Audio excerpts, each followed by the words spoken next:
What's your name? Leander Moore. Leander Moore. I'm Deontay Smith. My pleasure. Thank you. So, tell me a little bit about yourself. Let's start about where did you grow up? Where were you born? I was born in Fountain, North Carolina. Where is that located? That's located 25 miles out from Rocky Mount, North Carolina. Mm-hmm. About 6 miles from Farmville, North Carolina. Mm-hmm. 17 miles from Greenville, which is the county seat, Pitt County. Right. About 90 miles from Raleigh, which is the state's capital of North Carolina. Right. Okay. Wow. And where did you where did you go to elementary down there, middle school, high school? I went to Fountain Elementary School until I was in the 8th grade. Then I went to Farmville High School. And I stayed at Farmville High School until 1948. And I was promoted to the 11th grade. Wow. I left out of Farmville High School because of some things that happened that I wouldn't like to see young people, that happened to young people. What happened? At an early age. Yeah. I was dating one of the young ladies in the school at that time. She got impregnated with the child. Wow. So you had a child at a young age? I was 17 years old when my child was born. Wow. My daughter. And what's her name? Her name is Patricia. Her name now, her marriageable name is Patricia Pitt. She went under the name of Patricia Harris before she got married. Right. So what was that like in North Carolina, growing up with, you were a young father. What was that like down there with a child and going to school? Well, I came out of school, which I came out of, well, at that time, the principal, if you had a young lady that was in school there, she had to get out of school. You had to go too. Right. So that's what it was like, really and truly. So you guys had to leave the school? Yes. Wow. Yeah, due to her impregnated, becoming a mother, and me being the father of the child. The principal, which was Henry Suggs during that time. I think he was also the superintendent during that time too. That was his policy. And one fella prior to me had to leave. He was a school bus driver, and he had to go. He had to leave because of the same type incident. So that was his policies. That's really interesting to me, because do you know now, in our generation, if a young man and a young lady are going to have a child, that the school works with them around their schedule. So the young lady can stay in school until, I think, about 8 months. And they now, in some of our schools, the school I attend Anacostia Senior High School, where once she has the baby, she can still be in school because there's a daycare in our school on the bottom level. So that's just really wild to me that you guys had to leave, and now and today we have a daycare in our school for the young ladies that have children. So quite an improvement. Yeah, it is. Yeah. Wow. But that's the way it were during those days. Yeah. And what time period was that again? That was, the child was born in 1948. that was, I'm trying to think during the time who could have been the president during that time. It could have been, I think it could have been, it could have been during Truman's presidency. It could have been at the end of Roosevelt's, end of his president, because Truman served as Roosevelt's vice president. And I think that was during that time frame. Right. However, me being born in a little town that I was born in, I think the population at that time was about 1,000 people. Wow. During that time. Which is small to the numbers we have now. Yeah, small. It was very small, and a lot of prejudice, naturally come in play. Wow. I was born myself into my grandmother's house. My grandmother, Sarah, had 5 daughters. And she adopted a son that she raised him, I understand, by getting family history. Wow. That he was given to her in a cemetery in a blanket. In a blanket at the cemetery. She raised him up to be a man. And quite a man he was. So he was raised by his mother? He was raised by my grandmother. Wow. His mother evidently could have died, or something like that. Can I ask you a question? Because nowadays they say a woman can't raise a young man. With your grandmother raising him, do you think that a woman can raise a man, and the man can turn out spectacular? Most definitely, with some help. See, during those times that we raised up, men would freely around the community be willing to help. And they would chastise you, me, or anyone else. Right. That they know that either they would tell your parents, and you sure didn't want that news get to your parent. Right. So you had most different parents and whatnot. They would help to raise children. Like they say, at this time, it takes a village to raise a child. Yes.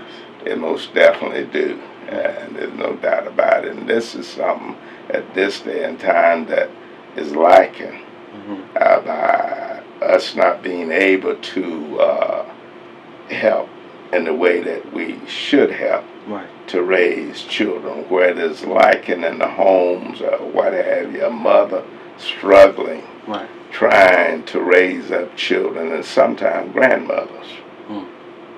This is what has been placed on us. Right. So it requires us all come together as a team to raise up. And when as I came out of the military, during the 60s, I would call it the baby booming years. That's where everything seemed to went a ways, because before that time, it was that way out here in this area that when I first moved out here in 1955, I didn't have to worry about locking my doors at night. And everybody was working with one another. So, when did you move to D.C.? In 1950.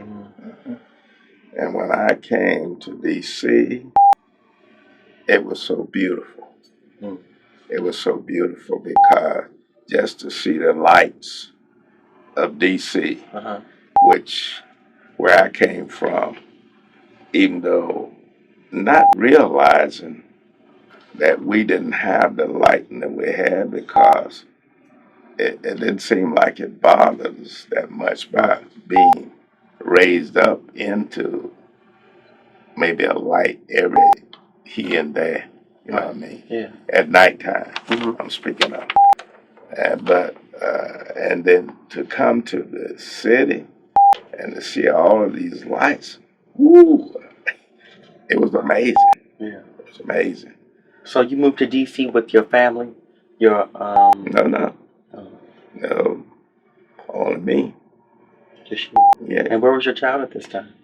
my child was back home, back in Farmville, North Carolina, Mm-hmm. With the with mother. her mother. Mm-hmm. Yeah, her mother and her mother's aunt, which was raising her Mm-hmm. at the time. Right. So that's where my daughter was back there with her. Right. So what brought you to D.C. though? Like, why Uh, did you come up here? uh, for A job. jobs. There wasn't no jobs for uh, in the South at that time for people to get for to make ends meet, so to speak, Mm-hmm. to maintain and to make money to support anything. Right. And at that time, I didn't want my stepfather, my mother, to be burdened with the fact of having to help me to take care of my child. Right. So I came to D.C.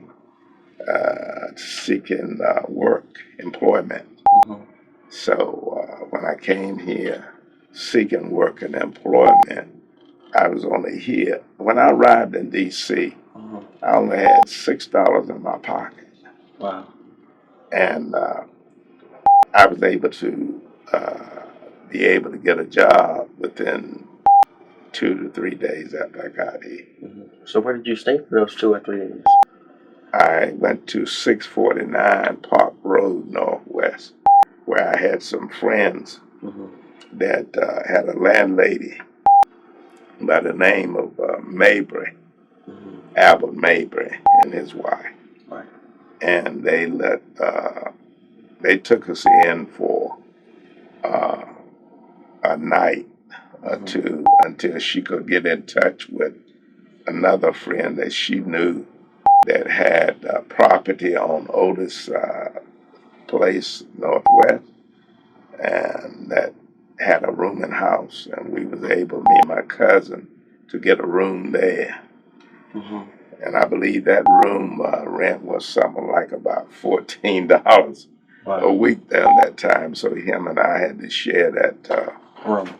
that room for $7 a piece. So Mm. we split the rent. Yeah, Uh, that was really cheap compared to now. yeah, To have a roommate, yeah, you pay almost at least $400 yeah, to rent a room. yeah, yeah, So, yeah. and what was your first job when you got to DC? I was able to get a job at Vic's Restaurant Mm-hmm. at 1142 Connecticut Avenue, Mm-hmm. just diagonal across the street from the Mayflower Hotel.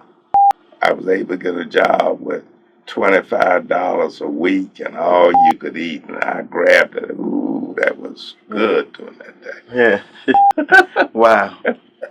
Wow. Yeah, it was really good doing that time. And you're a veteran. So when did you go to the army? I was inducted into the military Mm-hmm. in November the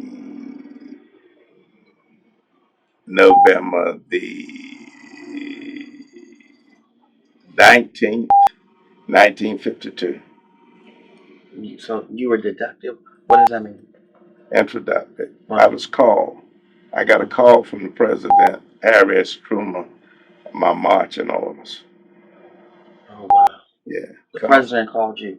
Yeah. Wow. Well, he didn't call. Uh-huh. I did end up getting a call Uh-huh. because he sent me introduction a notice through the Uh-huh. mail Uh-huh. to come on down to be drafted in the service. Wow. And did you have an option if you wanted to go or not? There wasn't no such thing as an option. When you were drafted, you were drafted. You were ordered by the president of the United States, of the High Call, and you don't back up from that. Right. You got to go. Right. And the reason I asked that question is because now you can go to you can be drafted or you can say no or go to jail. Well, So well, Yeah, this time there's a lot of changes been made, but during wartime, Mm-hmm. when a countries declared war and Right. whatnot, and you're being drafted and they need you, uh, you can't back up or what have you. Anything could happen Right. in a situation like that.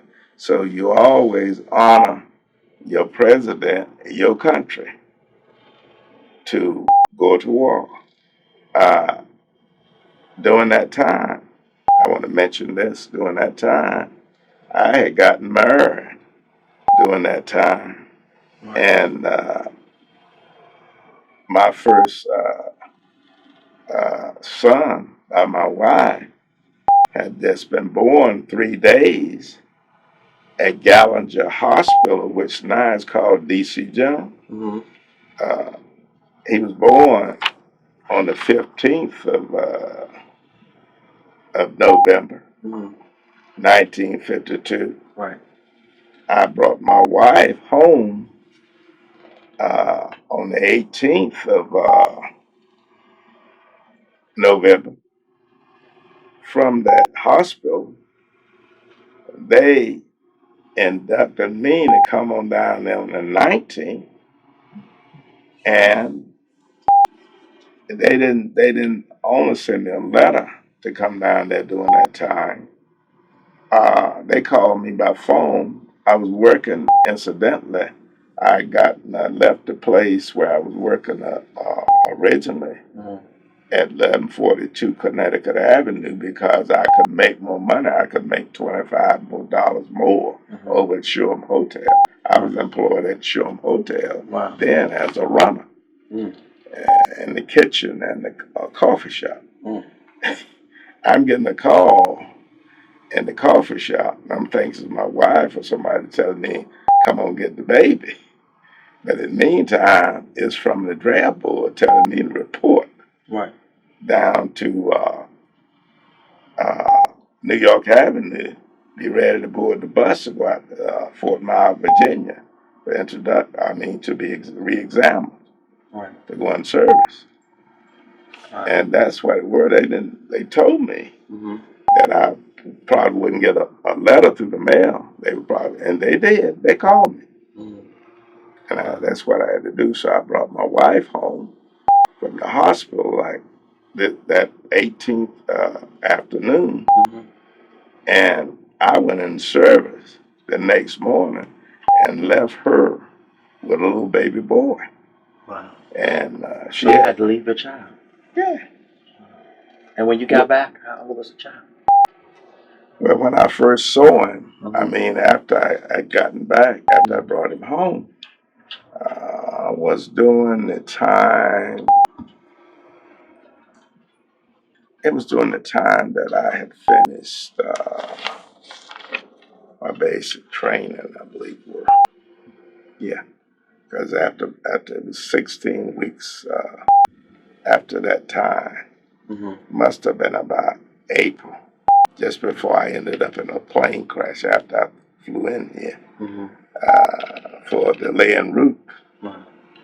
I was en route to Korea during that time. Mm-hmm. And that's when I first saw my son. You know how he's grown up and Right. stuff. And so it wasn't easy. Mm-hmm. It wasn't easy. Can I ask you a question? Meanwhile, while all this was going on, were you in contact with your daughter back in North Carolina? No, no, I wasn't in contact with her during that time. That was space-wise, I believe, or what have you. My daughter didn't come to visit with us and stay with us not until after 1954, after I was discharged out of. I actually was 55. After 55, when I moved out here in this neighborhood, this community, Mm-hmm. during that time, she got a chance to come and meet her brother and brother rather, her brother that was born Yeah. during that time. and they just loved each other. He loved her, and they loved, you know what I mean? Yeah. So, but that's the way it were, and but it wasn't easy. I can reassure you, it wasn't easy. Yeah. Yeah. And So how long? How long were you in the service? 2 years. 2 years. Okay. Wow. And what was the service when you come back? Did you suffer from any post traumatic stress? I suffered with plenty post PTSD. Yeah. How long do you still suffer from that now? Yes, sir. Uh, like bad dreams and nightmares at night. I have flashbacks. So that's not due to the war combat, Mhm. uh, but you could classify it as combat Mhm. because it were. I was on a plane. I'm a survivor of a plane crash. Um. So it was due to the plane crash. Yeah, Wow. yeah. I was on a plane crash. I was one of the 5 soldiers from Washington D.C. survived that plane crash in 1953 Amen. And where was the plane crash at? in the Cascade Mountains. There's only 2 of us living now. Wow. Okay. So you were at this time you're probably in Southeast DC now, right? Oh yes, yes, Right. And yeah. what was it like? What actual neighborhood did you live in? I lived. I lived. Okay. After I left from Otis Place, Mhm. I moved to Trinidad area over Mhm. on Neal Street. Mhm. I stayed there, I guess, for about 3 months. Mhm. Then I relocated to West Virginia and Florida Avenue, right at the corner of West Virginia and Florida Avenue, Right. across from Gallaudet College over there. I stayed there, I guess, maybe about 6 months. Then after I married, while I was there, I moved over at 111, I think it is, Constitution Avenue Northeast, Mhm. 1 block from where it used to be called Lincoln Park, but it's Bethune Park now. Mhm. And that's where my wife was carrying my son during her pregnancy. And we used to visit that park. We'd I'd go down there with her. It used to be a little small Safeway right in back of us. Must have been on 12th Street. I think about 12th Street and D Street. It looked like it might be a church or something down there. I bought myself a little red wagon during the time that Mhm. me and her, during her pregnancy and stuff, we'd go over there and do our little shopping, come back to, when we didn't want to go across the street to Hanks. There was a DGS store right there on the corner, a Jew that had a little corner store there. But we'd go around Safeway, time to time, Right. most time. But and then I'd walk all the way out to 8th and Constitution Avenue, Mhm. where the old casualty hospital were, which that during the day, where you see the nursing home there now, I think it is what it's called, some kind of star, some med star, I believe it is. Mhm. Last I remember, that place was terrible. I had a friend that got burnt terrible. That Trailway was in that hospital, and I happened to go in there to see him, and I couldn't believe it. That place was worse than some of the places down south Mm. to go into during those days. Mm. So, but however, that was before that I had went in service, though. Mhm. You understand? Because my son that I spoke of, he hadn't been born then. That was during the time. You Mm. asked me where did I live at, and I was telling you that. Yeah. Right. So, but however, uh, so like I said, I went on and I didn't want to leave my wife. Let her stay over there on near on 11th Street while I went in service. At least her aunt, well, she wasn't an aunt. She was supposedly she was a cousin, but she always figured she was an aunt because she was older. Mm-hmm. Took her, wanted us to move up there with her on Willow Street, 1722, I believe, Willow Street. Uh, and and so we moved up there with her because she knew that I had gotten notice in mail prior to the call in for going in service, so that was something expected previous. So, but anyway, so I took we moved up there with her, and that's where I worked. When the baby was born, I was working at Sherman Hotel. I was riding the streetcar and all that stuff, going to Cabot Street Bridge. Then sometime I would walk from Sherman Hotel all the way back down to Willow Street. Mm-hmm. Yeah, across Cabot Street Bridge. So that's the way it worked. Yeah. What is your name? Deontay Smith, but I go by Trey. Okay, Trey. Yeah. Okay. When was you born? I was born October 7th, 1998. 1998. Mm-hmm. Where were you born? And where did you grow up at? Well, I was born in Phoenix, Arizona, and I relocated here when I was 2 years old to Washington, D.C. with my mom and my dad. Okay. So were your father Arizona? Was he in service or what? Or your mom?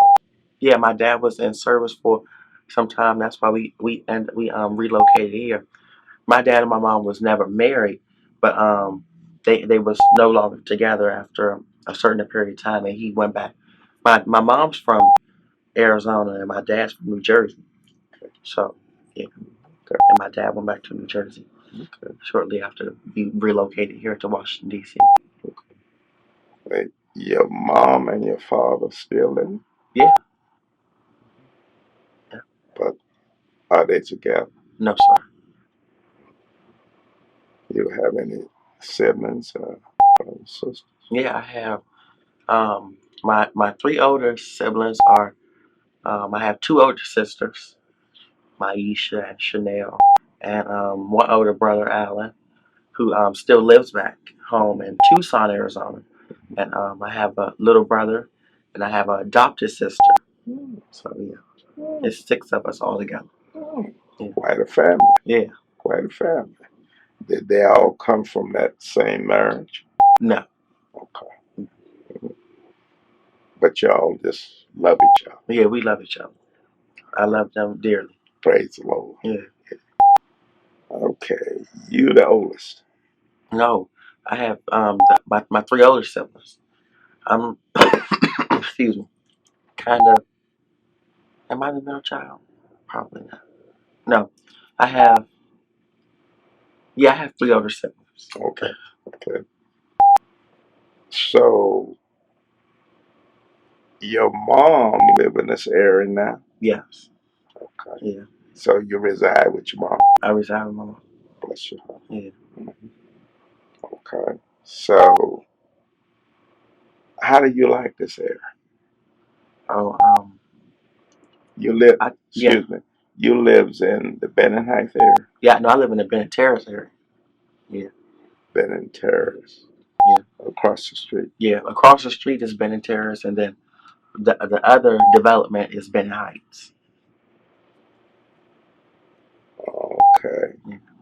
But it's still right off of G Street, is that right? Yep. A lot of G and E and F. Okay.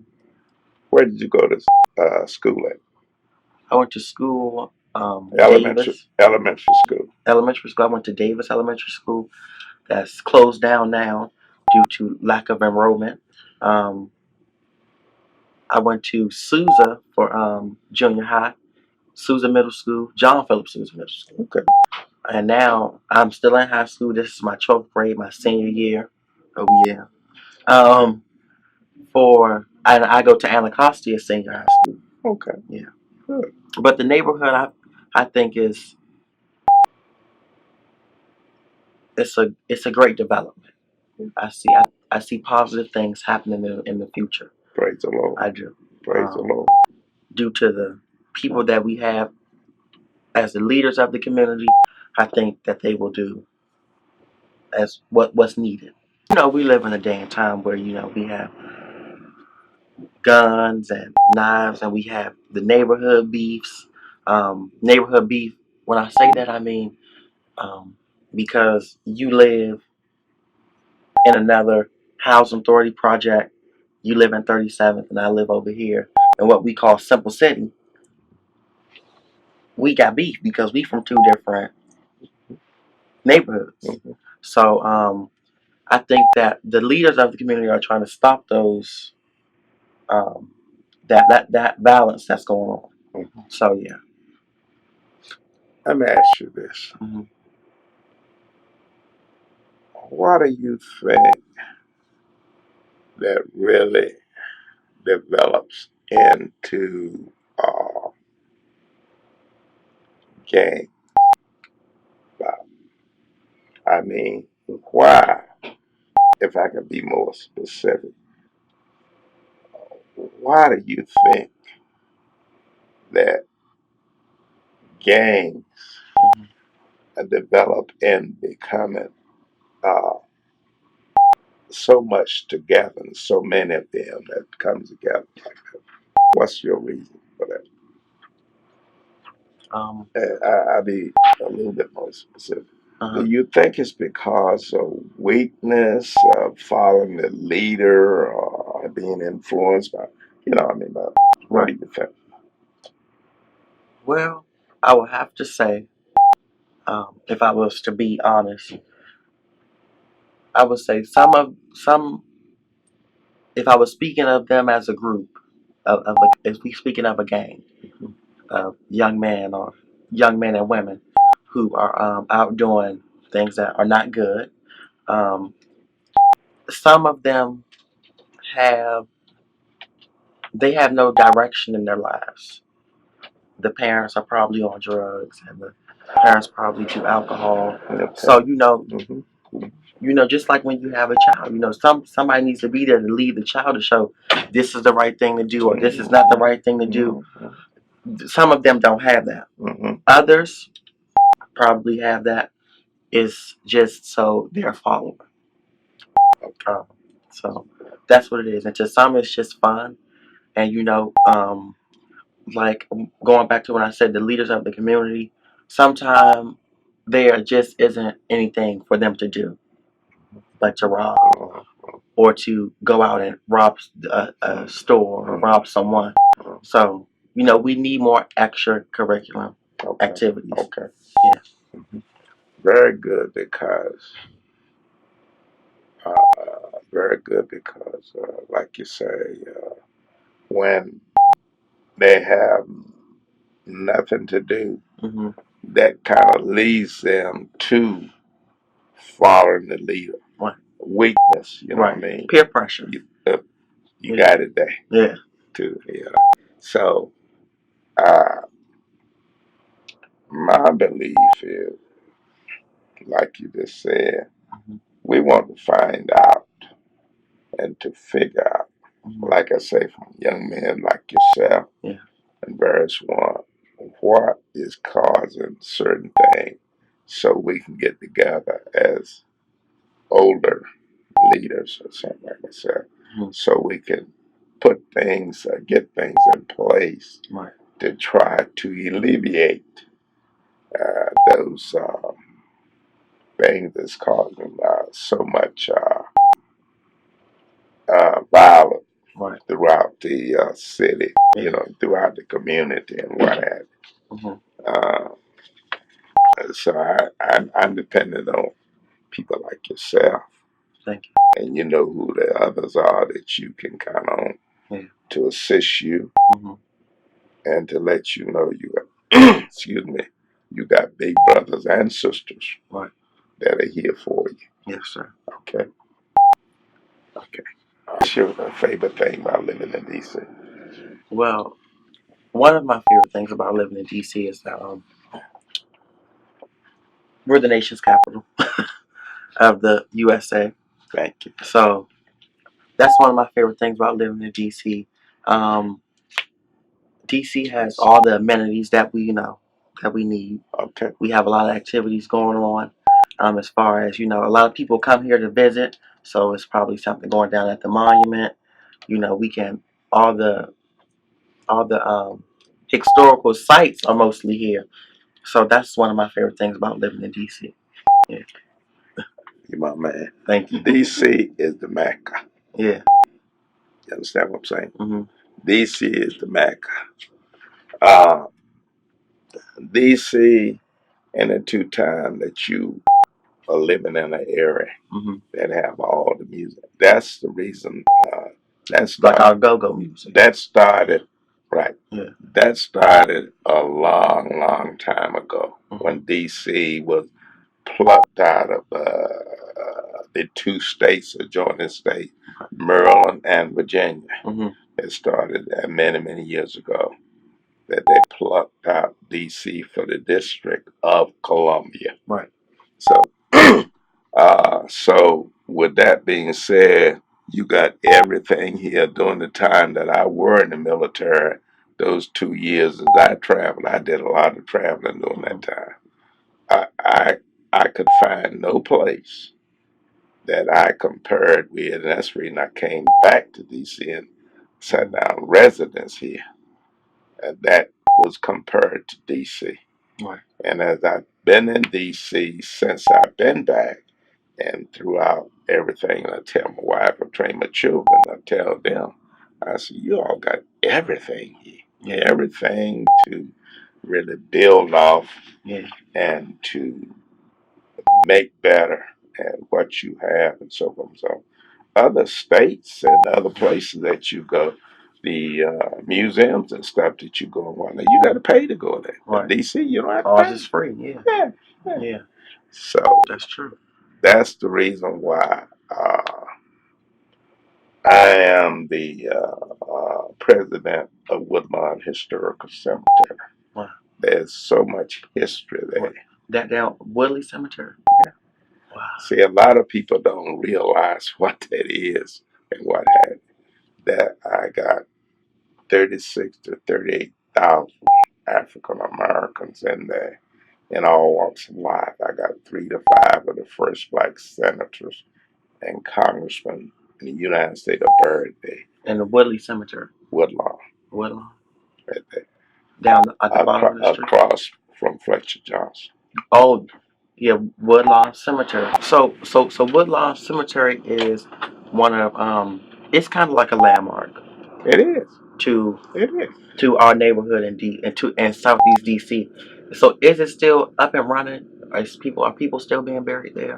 No, our last burial that we had there was probably in about 76 to 79. It was it was a famous dentist, a very well known dentist. See, he had plots there. So we had to bury him there. Matter of fact, I got a picture, excuse me, of him digging his grave, shoving his grave, shoving it out.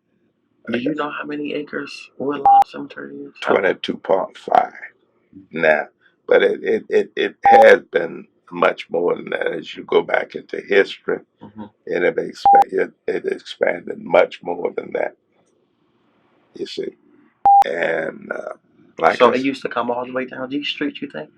Because it's a fence down at the end of G Street that stops that divide Woodlawn Cemetery from all the way down on Benner Road. East Street. Right there at the back of East Street. Yep, at back, I'm sorry, East Street. Yeah. See that property, where you see those apartments and even cross and whatnot, used to belong to Woodlawn. So it goes on and on. The most important lesson you learned in life so far. I learned so many in my little 18 years. um, but the most important will probably have to be forgiveness. Probably forgiveness is key to a lot. If you forgive somebody who's did wrong doing to you, you still have the power versus holding a grudge or being mad at somebody. So that's the most important thing I learned, especially being here in Southeast DC, because there's a lot of people that do dirt on you. Seriously. But forgiveness is one of the. Took me a while to learn it, but that would probably be the most,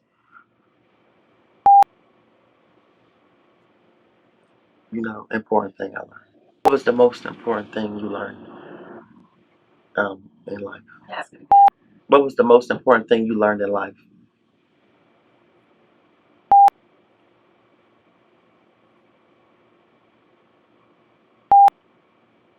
I would say I would agree with you, Mm-hmm.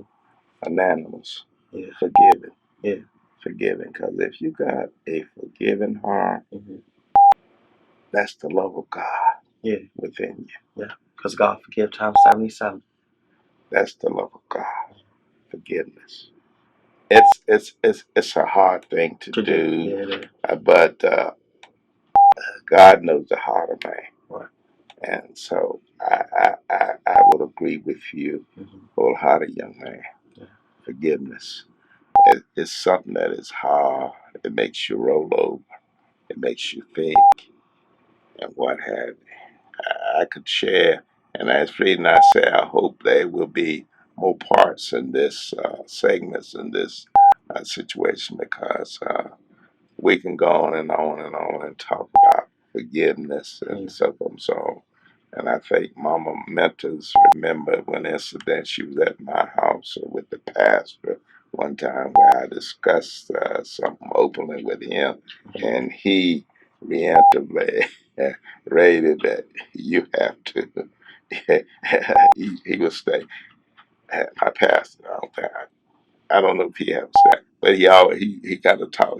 I think he had to get it set together sometime. Yeah. He said, bro, you have to forgive. You got to forgive that. Yeah. And Christ went to the cross, and he hanging on the cross, Right. and he breathed back to his father. He said, Father, after he went through all of that, he said, forgive them, for they know not what they do. Yeah. And it is, I agree, forgiveness. Mm-hmm. It's a hard thing to do. He didn't say he didn't say really forget it, but you can forgive it. Forgive, because a lot of times if you don't forget it, it helps you to grow and to be stronger yourself. Yeah. Yeah, because things that you went through, you endured in that process. It was only the love of God that took you through it. You understand? God was in that. Right. Okay? So, yeah, I agree. Okay? Can I ask you a question? Yes, What sir. was the biggest thing that you had to forgive of someone? Sometimes I don't want to share it, Mm-hmm. because I don't want to share it because I don't want others to. But then again, it might help you. Right. I had to learn to, and I was 65 years old when I was at that point. I had to learn how and to accept the fact to forgive my father. See, I was by uh, my biological father. Mm-hmm. See, I was like some people. Well, people did use it. It was true in the olden days. Sister Ada, I'm sure she remembered that. If your father wasn't married to your mother, you was a bastard child. Mm-hmm. See, and some of them took that. Some of them, my father was one that took that just that way, because through ignorancy he did that, you know. And I went all those years, and especially more so when I was in this plane crash and laid flat on my back for 5 months in Madigan General Hospital. Didn't hear a dog bark from his side of the way. Man, was I was really, and I took that with me for a long time.